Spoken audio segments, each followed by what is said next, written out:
একটা ফান্ডের ঘোষণা দিয়েছেন। শাকিব খানের উপর কিন্তু একটা প্রেসার বাড়ছিল। শাকিব খান 25 লাখ টাকা নিয়ে যেতে পারবেন, এই উত্তরটা তো আসলে শাকিব খান নিজে দিতে পারতেন। উত্তরটি মিশা ভাই তখন দিতে পারেননি। এটা শাকিব খানের জন্য বড় একটা আশীর্বাদ বলবো।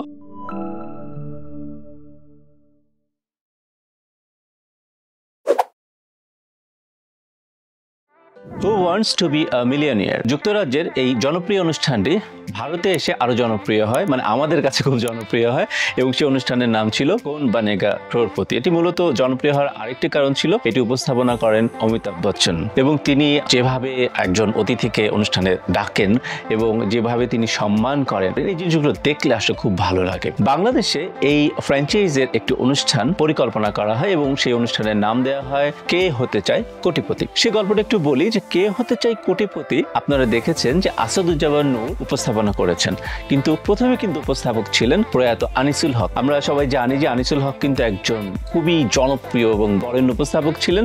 এরপরে কিন্তু পরবর্তীতে তিনি ঢাকার মেয়রও হয়েছিলেন এবং মেয়র হিসেবে তিনি অনেক সফল একজন মেয়র ছিলেন। তো সেই অনুষ্ঠানের যখন গেস্ট তালিকা করা হয় তখন যাদেরকে ভাবা হয় তাদের মধ্যে ছিলেন শাকিব খান। এই গল্পটি যখন চলছে তার ঠিক কিছুদিন আগে শিল্পী সমিতির নির্বাচন হয়েছে এবং সেই শিল্পী সমিতির নির্বাচনে সভাপতি হয়েছেন শাকিব খান। নির্বাচনী প্রতিশ্রুতি দিয়ে ক্ষমতায় এসেছেন। সেই প্রতিশ্রুতির মধ্যে এক নম্বর ছিল যে তিনি সমিতির জন্য একটা ফান্ড করবেন। সেই ফান্ডটা কি কি কাজে লাগবে? সেই ফান্ডটি যে কাজে লাগবে প্রথমত হচ্ছে দুস্থ শিল্পীদের কাজে লাগবে, এবং আরেকটা হচ্ছে শিল্পী সমিতির এই যে একটা ঐতিহ্যবাহী একটা সমিতি ভবন সেটি পুরাতন হয়ে গেছে, কাজেই সবাই চাচ্ছিলেন যে ভবনটার একটা সংস্কার হোক, ভবনটা সৌন্দর্যে বাড়ুক, সব দিক থেকেই চাচ্ছিলেন। তো এটার জন্য একটা ফান্ড দরকার। তো ডেফিনেটলি তিনি একটা ফান্ডের ঘোষণা দিয়েছেন। তো শাকিব খানের উপর কিন্তু একটা প্রেসার বাড়ছিল। ঠিক সেই সময় এটাকে আমি কি কাকতালিয়ে বলবো নাকি এটা শাকিব খানের জন্য একটা বড় একটা আশীর্বাদ বলবো, যে তখন তার কাছে অফার আসে যে তিনি চাইলে তার সমিতির জন্য খেলতে পারেন। এই অনুষ্ঠানটি আসলে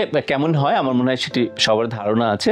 তারপর আমি বলছি, প্রশ্ন উত্তর থাকে এবং সেখানে অনেক গল্প হয়, আড্ডা হয়, এবং সেই আড্ডার ফাঁকে ফাঁকে প্রশ্ন করা হয় এবং প্রশ্নে ধাপে ধাপে ধাপে ধাপে শিল্পীরা যতদূর যেতে পারেন, কেউ 5 লাখ টাকাও পেতে পারেন, কেউ 10 লাখ টাকাও পেতে পারেন, আবার কেউ 1 কোটি টাকাও পেতে পারেন। এবং এই খেলাগুলো সাধারণত তারা কোনো একটা সংস্থার পক্ষে খেলেন, যে সংস্থাগুলোর পক্ষে খেলে তারা ওই জায়গাটাতে ডোনেট করে দেন। শাকিব খান নিজে যেহেতু শিল্পী সমিতির সভাপতি, তিনি তো ডেফিনেটলি এই যে টাকাটাই তিনি জিততে পারবেন সেই টাকাটা তিনি ডোনেট করবেন শিল্পী সমিতির ফান্ডে। এই হলো প্ল্যান। এবং শাকিব খান তার শিল্পী সমিতির একজন সদস্য হিসেবে তার সাথে অনুষ্ঠানে নিয়ে এলেন অপবিশ্বাসকে। আমার মনে হয় যে যারা অনুষ্ঠানের আয়োজক তারাও চাইছিলেন যে শাকিব খানের সাথে একজন নায়িকা আসুক, এবং তখন যেহেতু অপবিশ্বাস তার সাথে রেগুলার কাজ করছেন তিনি এলেন এবং এই অনুষ্ঠানটি শুরু হলো। অনুষ্ঠানটি যখন শুরু হলো, এবং আমি যতদূর স্মরণ করতে পারি এই অনুষ্ঠানটির শুটিং হয়েছিল এফডিসির 2 নম্বর ফ্লোরে, যেটাকে আমরা মুক্তিযোদ্ধা জসিম ফ্লোর বলি। এবং সাধারণত কিন্তু 2 নম্বর ফ্লোরটা একটু ভাগ করে দুটো পার্টি শুটিং করে, কিন্তু এই অনুষ্ঠানটি এত বড় ছিল এই পুরো অনুষ্ঠানটি কিন্তু শুট করা হয়েছিল 2 নম্বর ফ্লোরে। এবং এটা যদি একটা ফ্র্যাঞ্চাইজি প্রোগ্রাম, এই প্রোগ্রামটি টেকনিশিয়ান কিন্তু শুধু দেশের ছিলেন না, দেশের বাইরে ছিলেন। তাদের বিশাল একটা কন্টেন্ট টিম ছিল, তারা কিন্তু এই পুরো অনুষ্ঠানটির নিয়ন্ত্রণে ছিলেন এবং অনুষ্ঠানটি খুবই গুছিয়ে করা হচ্ছিল এবং অনুষ্ঠানে অনেক দর্শক ছিলেন।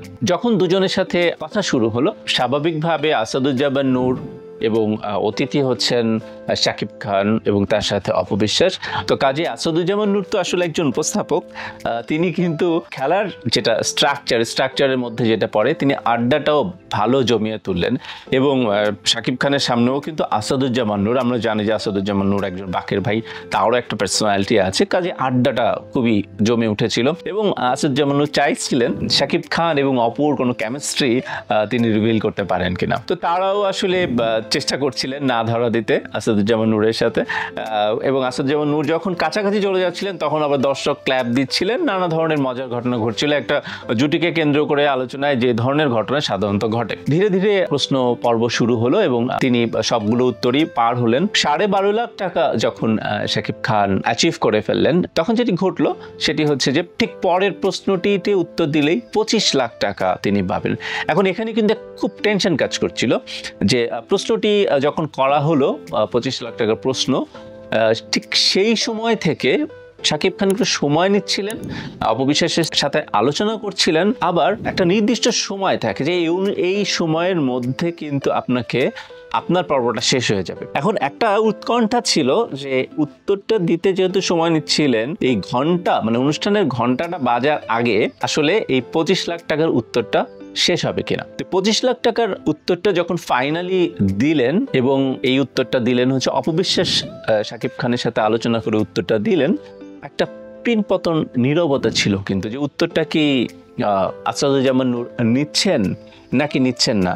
আলটিমেটলি কি ফান্ডটা 12.5 লাখ থেকে 25 লাখ হবে? শাকিব খান কি এই 25 লাখ টাকা কি তিনি তার ফান্ড নিয়ে যেতে পারবেন, নাকি 12.5 লাখ টাকায় শেষ হতে হবে? উত্তরটি যখন দেয়া হলো তখন একটা নীরবতার পরে দেখা গেল আসাদুজ্জামান নূর বললেন, যে ভঙ্গিতে আসলে এই ফ্র্যাঞ্চাইজি উপস্থাপকরা বলেন যে হ্যাঁ আপনার উত্তর ঠিক হয়েছে, এবং শাকিব খান 25 লাখ টাকার ফান্ডটা পেলেন। এখানে আমার কাছে দুটো বিষয় খুব ইন্টারেস্টিং লেগেছে, সেটা আমি একদম অনুষ্ঠানের শেষে বলবো। তার আগে বলি যে এই ফান্ডটা পেয়ে কিন্তু শাকিব খানের যেটা বলবো যে নির্বাচনী প্রতিশ্রুতি তিনি রাখতে পারলেন। আজ আপনারা শিল্পী সমিতি যেটা দেখেন, আসলে তখন যে সময়ের কথা বলছি, শিল্পী সমিতির ভবনটা খুব পুরাতন হয়ে গিয়েছিল, শিল্পীরা খুব কমপ্লেইন করছিলেন যে ভবনটা একটু বড় করতে হয়, এবং সে কারণেই আসলে এই প্রতিশ্রুতিতে শাকিব খান ব্যাপারটা অ্যাড করেছিলেন। এই ফান্ডটি নিয়েই শিল্পী সমিতির সংস্কারের কাজ শুরু হয়। শিল্পী সমিতির যে জায়গাটিতে আসলে সব শিল্পীরা বসতেন সেই অংশটাকে সুন্দর করা হয়। এরপরেও কিন্তু অমিত হাসান নির্বাচিত হলেন মিশা সওদাগরের জায়গায়, শাকিব খান ছিলেন প্রেসিডেন্ট। তখন আবার সামনের অংশ বর্ধিত অংশটা অমিত হাসান যখন সাধারণ সম্পাদক এবং শাকিব খান সভাপতি তখন করা হয়। মিশা সওদাগরের সাথে জায়েদ খান আসেন। জায়েদ খান দাবি করছিলেন যে তিনি শিল্পী সমিতির সব সংস্কার করেছেন। এটি আমার সাথে একবার যখন মিশা ভাইয়ের কথা হয় তখন আমি তাকে জিজ্ঞাসা করেছিলাম, এবং তিনি পরবর্তীতে আমি সেটি শুনেছি যে শিল্পী সমিতির সবাই বলেছেন যে আসলে সংস্কারের যে কাজটা সেটি আসলে শাকিব খান এবং মিশা সওদাগরের সময়েই মূল সংস্কারটা হয়, এরপরের অংশটা অমিত হাসান করেন। এই পর্ব শেষের দিকে এসে যে দুটো গল্প বলতে চাই, একটি হচ্ছে যে মিশা সওদাগর তিনি ছিলেন এই অনুষ্ঠানের ফোনে ফ্রেন্ড। স্টুডিও থেকে ফোন দেওয়া হলো, এবং আপনারা জানেন একটা নির্দিষ্ট সময় থাকে। প্রশ্নটা কিন্তু খুব সহজ ছিল। প্রশ্নটা ছিল হচ্ছে যে বাংলাদেশের সবচেয়ে বড় ঈদের জামাত কোথায় হয়, এটি ছিল প্রশ্ন। আমার মনে হয় যে আপনারাও জানেন যে এটার উত্তরটা কি। তো ফোনটা যখন করা হলো, নয়েজ তো হয়, মিশা ভাই তো ডেফিনেটলি উত্তরটা জানার কথা, কিন্তু তিনি উত্তর দিতে দিতেই সময়টা পার হয়ে যায়, এবং পরবর্তীতে সেই উত্তরটা শাকিব খানকে দিতে হয়। সেটি হচ্ছে যে সবচেয়ে বড় জামাত হয় হচ্ছে শোলাকিয়ায়। তো এটি একটা ব্যাপার ছিল যে পরে তো মিশা ভাই আফসোস করেছিলেন যে এটা তো আসলে জানা উত্তর, কিন্তু ওই অনুষ্ঠানে কিন্তু উত্তরটি মিশা ভাই তখন দিতে পারেননি। আর যে ঘটনাটা দিয়ে আমি শেষ করব সেটা হচ্ছে যে শাকিব খান এবং অপবিশ্বাস তখন খুব জনপ্রিয় জুটি, এবং শাকিব খান সবগুলো উত্তর দিচ্ছিলেন, এবং যে প্রশ্নগুলো আসছিল আমার মনে হচ্ছিল যে 25 লাখ টাকার যে উত্তরটা ছিল, মানে 12.5 লাখ থেকে 25 লাখ টাকার যে উত্তরটা, সেটি শাকিব খান নিজেই দিতে পারতেন, কিন্তু সেই উত্তরটা আসলে দুজন আলোচনা করে ফাইনালি দেন অপবিশ্বাস। আমি যেহেতু অনুষ্ঠানে ছিলাম, পুরো অনুষ্ঠানটা দেখেছি, আমার কাছে এটাই খুব কৌতূহল লেগেছিল যে এই উত্তরটা তো আসলে শাকিব খান নিজে দিতে পারতেন, এটি অপবিশ্বাস কেন দিলেন। তো যখনই আমি বারবার শাকিব খানকে অনেকবারই আমি জিজ্ঞাসা করেছি, তো তিনি হেসে ব্যাপারটা এড়িয়ে যেতেন যে না অপু দিয়েছে, অপু তো দিতেই পারে, বা অপুরই ওই সময় মনে পড়ছিল, তিনি বারবার ঘুরিয়ে বা কেটে যেতে চাচ্ছিলেন। অনেক পরে এসে যখন আমি জিনিসটা মেলাই, এবং তার কিছুদিন পরে তো আমাদের দর্শকরাও জেনে যান যে তখন সত্যি বলতে যে শাকিব খান এবং অপবিশ্বাসের একটি সম্পর্ক ছিল, এবং যেহেতু তাদের মধ্যে একটা সম্পর্ক ছিল, শাকিব খান অনার করেছেন যে অপবিশ্বাসই যেন এই ফাইনাল উত্তরটা দেন। তা আসলে একটি ইভেন্ট নিয়ে নানা ধরনের ঘটনা ঘটে, এবং ঘটনার মধ্যে দিয়ে আসলে আমাদের ইন্ডাস্ট্রিগুলো এগিয়ে যায়। এর আগের একটি পর্বে আপনাদেরকে আমি কথা দিয়েছিলাম যে একটি খেলায় শাকিব খানের 25 লাখ টাকা জেতার গল্প আপনাদেরকে বলবো, সেই গল্প আজকে বললাম। আগামীতে আবারও হাজির হব নতুন কোনো গল্প নিয়ে।